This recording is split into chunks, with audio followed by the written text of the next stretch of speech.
Ya, oke. Assalamualaikum warahmatullahi wabarakatuh. Salam sejahtera buat kita semua. Izin yang pertama perkenalkan, nama saya Fransani dengan NIM C2C023412, Prodi S1 Informatika, Fakultas Teknik dan Ilmu Komputer, Kampus Universitas Muhammadiyah Semarang. Baik, di sini saya akan presentasikan hasil kerja saya tentang sistem file dan directory. Ya, jadi sistem file dan directory ada 6 bagian. Yang pertama, konsep file. Kedua, metode akses. Ketiga, struktur directory. Keempat, struktur sistem file. Kelima, metode pengalokasian. Keenam, manajemen ruang kosong. Oke, jadi 6 bagian ini yang saya akan menjelaskan setiap bagian-bagiannya. Yang pertama, konsep file 1. File adalah kumpulan informasi yang berhubungan dan tersimpan dalam secondary storage. Tipe file: A. Data karakter numerik binary. B. Program.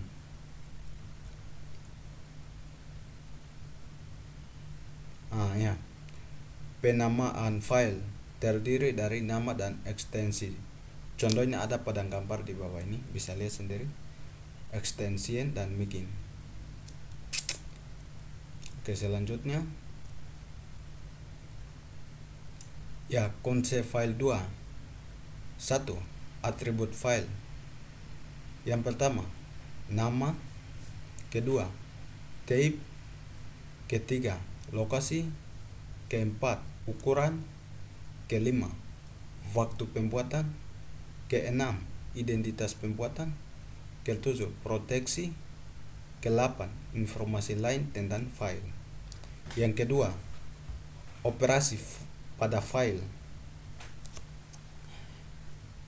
Pertama, membuat. Kedua, menghapus. Ketiga, menutup atribut. Keempat, menulis. Kelima, mencari. Keenam, menghapus dengan menyisakan. Ketujuh, membaca. Kedelapan, membuka. Oke, selanjutnya. Ya, konsep file 3. Type file, jenis berkas, akhiran, fungsi. Ya, bisa lihat sendiri. Ya, contohnya seperti itu. Ya, contohnya seperti itu, bisa lihat sendiri. Oke, selanjutnya.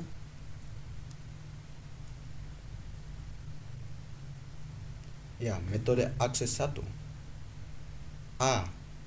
File menyimpan informasi. Apabila digunakan, informasi tersebut harus diakses dan dibaca memori. B. Terdapat beberapa cara mengakses informasi pada file, yaitu: titik 1. Secondary access, directed access, other access metode. Ya, metode akses 2. Metode akses 2. A. Secondary access. Bagian pertama, membaca semua bits atau record dari awal. Kedua, tidak dapat melompat, hanya bisa melakukan read atau backup. Ketiga, baik jika digunakan pada pita magnet. Pada gambar di bawah ini contohnya, bisa lihat sendiri. A. Metode akses 3. 1. Direct access. Bagian pertama, bits atau record dibaca tidak terurut, penting untuk sistem basis data. File dilihat sebagai sederajat blok dan berindeksi. 4. Pembacaan dapat berupa 5. Memintakan penanda file sek kemudian baca. 6. Baca dan kemudian pintakan penanda file. 7. Metode akses ini berdasarkan mode disk dari suatu file. Memungkinkan acak kesemparan blok file, memungkinkan blok acak tersebut dibaca atau ditulis. Oke, selanjutnya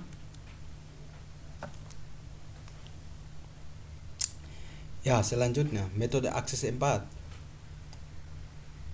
1. Order akses metode.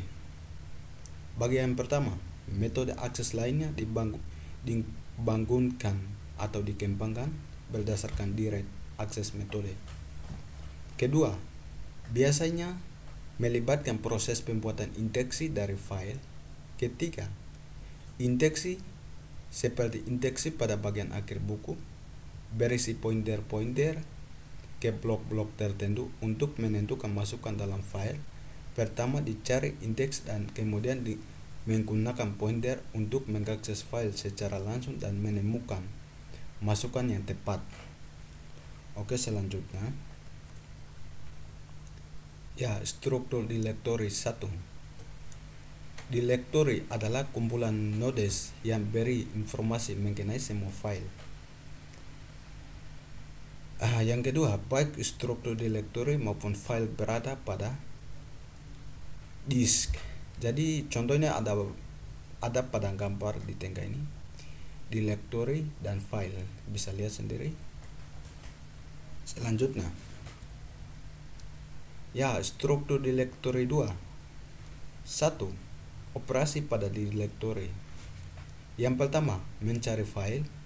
Kedua, menghapus file. Ketiga, ubah nama file. Keempat, membuka directory.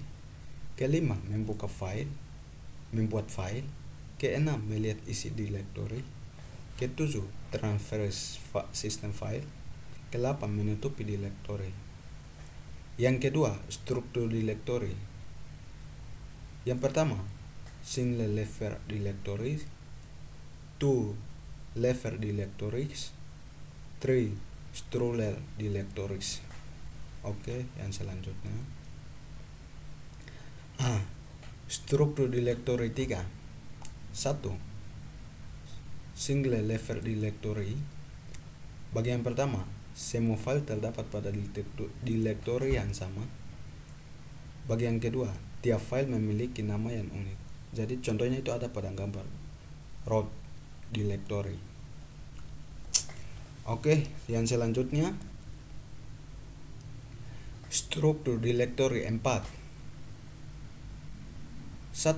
2 level directory.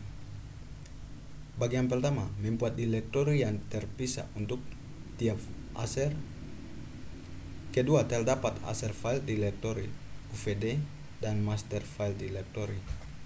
Jadi bisa lihat pada gambar tersebut, root directory, aser directory, dan file. Bisa lihat sendiri. Struktur directory 1. 1. Structural directory. Bagian pertama, tiap directory dapat mengandung file dan subdirectory. Bagian kedua, current directory adalah directory yang baru-baru ini digunakan. Jadi bisa melihat pada gambar di bawah ini, root directory, aser directory, user subdirectories, user file. Struktur directory 6. Xlib gleb directory. Bagian pertama, tiap directory dapat menggantung file dan subdirectory. Bagian kedua, current directory adalah directory yang baru-baru ini digunakan. Jadi root directory, aser directory, user subdirectory, dan user file. Jadi bisa lihat pada gambar tersebut. Oke, selanjutnya struktur sistem file. Yang pertama, struktur sistem file. Bagian pertama, unit menyimpan logika. Kedua, sekumpulan informasi yang berhubungan. Yang kedua, sistem file berada pada media penyimpanan sekunder disk. Ketiga, karakteristik penting dari disk. Ada dua bagian. Disk tersebut dapat ditulis ulang di disk tersebut. Hal ini memungkinkan untuk membaca dan memodifikasi dan menulis di disk tersebut. Kedua, dapat diakses langsung ke setiap blok dan disk. Hal ini memudahkan untuk mengakses setiap file secara berurutan maupun tidak berurutan.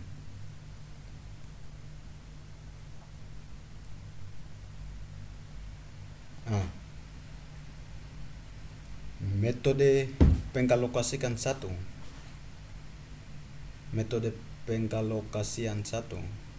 Yang bagian pertama, metode alokasi berhubungan dengan bagaimana blok-blok pada disk dialokasikan untuk file.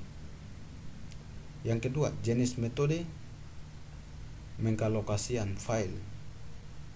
Bagian pertama, configuration efficiency, linked allocations, index allocations. Metode pengalokasikan 2. Contiguous allocation adalah setiap file menempati sekumpulan blok yang berurutan pada disk. Sederhananya membutuhkan lokasi awal blok dan panjang jumlah blok. Ketiga, random access. Keempat, pemborosan ruang. Kelima, file tidak dapat berkembang. Jadi contohnya itu pada gambar di sebelah ini, bisa lihat sendiri.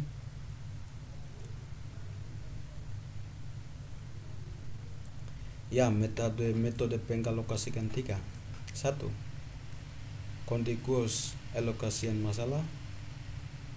Bagian pertama, mencari ruang yang sesuai untuk sebuah file yang baru. 2. External fragmentation. Ketiga, alokasi ruang di awal pembuatan file. Keempat, ukuran file tidak dapat membesar. Oke, selanjutnya.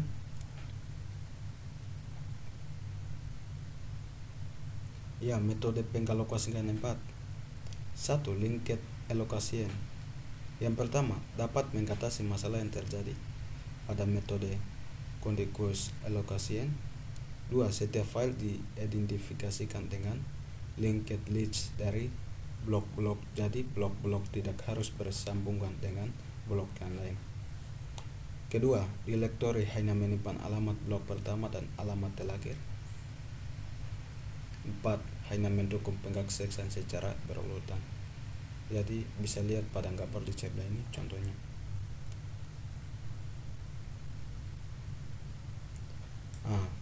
Metode pengalokasian 5. 1. Linked allocation masalah. Bagian pertama, lambat dalam mengakses blok secara random. Bagian kedua, ruang yang dibutuhkan untuk menyimpan folder. Jadi bisa lihat pada fit file allocation tabel. Jadi pada tabel gambar di bawah ini.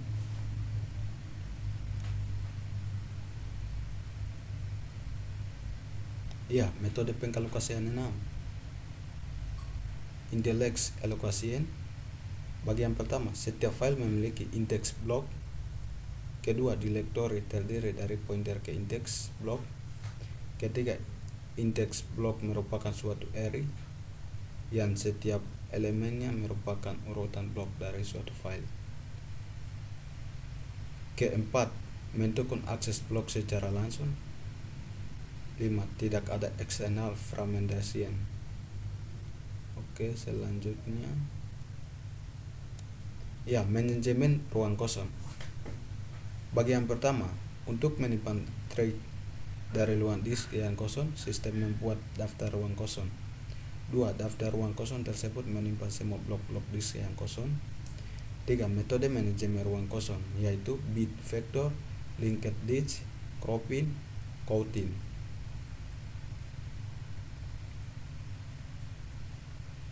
Manajemen ruang kosong 2. Bit vector. Yang pertama, Ruang-ruang kosong diimplementasikan sebagai bitmap atau bit vektor. 2. Setiap blok diimplementasikan dengan 1 bit. 3. Blok var 1 dan blok digunakan kosong.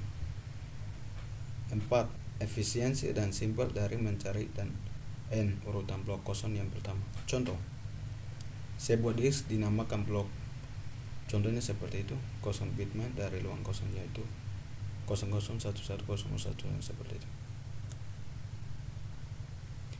Iya, manajemen ruang 03. Link list. 1. Membuat link antar blok-blok yang kosong di dalam disk. 2. Setiap blok kosong memiliki pointer ke blok kosong berikutnya. 3. Tidak efisiensi karena pengaksesan dilakukan secara sekuensial.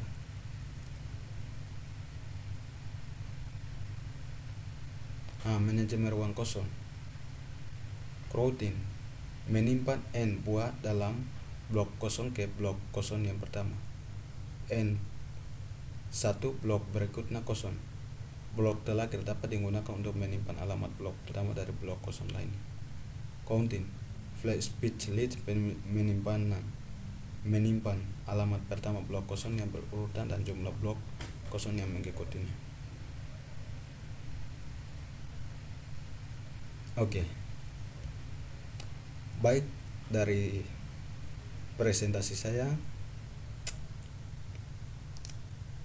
jikalau ada perkataan atau ucapan yang tidak sesuai dengan